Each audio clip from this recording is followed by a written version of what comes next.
আসসালামু আলাইকুম। আশা করি সবাই ভালো আছেন এবং সুস্থ আছেন। আলহামদুলিল্লাহ আমিও ভালো আছি।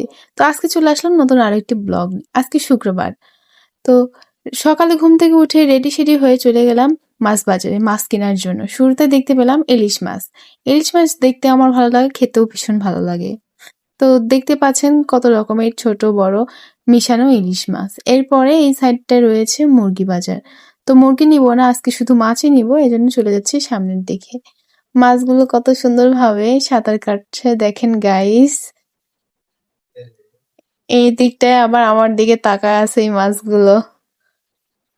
তো এইভাবে আর কি ঘুরতে ঘুরতে দেখতেছিলাম মাছ।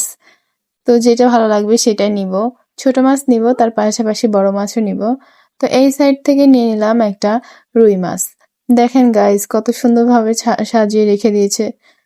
তো এরপরে চলে এলাম ছোট মাছের দিকে। ছোট মাছ আমার ভীষণ পছন্দ, সেজন্য ছোট মাছটাও নিয়ে নিলাম। তো বাড়িতে খালারা বলতেছিল যে মাছ কেটে নিবে নাকি, মাছ রেখে যাও। তো বললাম যে খালা না, আমি নিজে কেটে নিব। মাছ নিজে কাটতেই পছন্দ করি আমি। তো এই তো বাসায় চলে আসছি। তো এই 4 রকমের মাছ নিয়েছি। রুই মাছ, রাইখোর, ছোট চান্দা আর তার সাথে ট্যাংরা মাছ। তো কাটাকাটি করেই এরপর এক বালতি জামা কাপড় ধুয়ে চলে আসলাম ছাদে।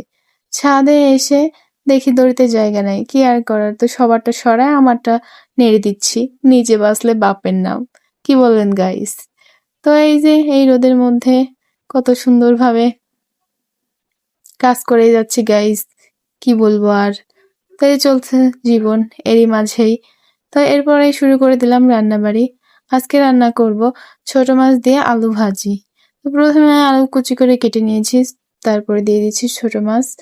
তার মধ্যে দিয়েছি পেঁয়াজ, কাঁচামরিচ, মরিচের গুঁড়া, একটু লবণ, হলুদ, আদা রসুন বাটা। এর মধ্যে দিয়ে দিব তেল। তেল দিয়ে ভালোভাবে মাখিয়ে নিয়ে তারপরে দিয়ে দিব পানি। পানি দিয়েই নেড়ে চেড়ে এর মধ্যে দিয়ে দিব ঢাকনা।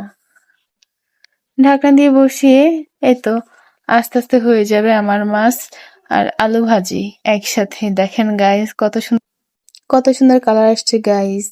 শুক্রবার আসলেই মনটা চায় একটু রেস্ট করি, কিন্তু উপায় নাই। নিজের সংসারের কাজ নিজেরই তো করতে হবে। শুক্রবার আসলেই এই কাজ সেই কাজ, সময় পাই না কোনো কিছু করার এক্সট্রা ভাবে। নিজের একটু যত্ন নেব সেটাও নেওয়া হয় না।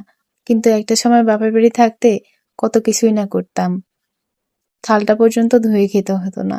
কিন্তু এখন বাস্তব জীবনে এসে সবকিছু নিজের হাতে করি। সেই বাবার বাড়ির ছোট্ট মেয়েটাও আজ কত দায়িত্বশীল। সারাদিন অফিস করে সন্ধ্যায় বাসায় এসে আবার রান্নাবাড়ি, খাওয়া দাওয়া সব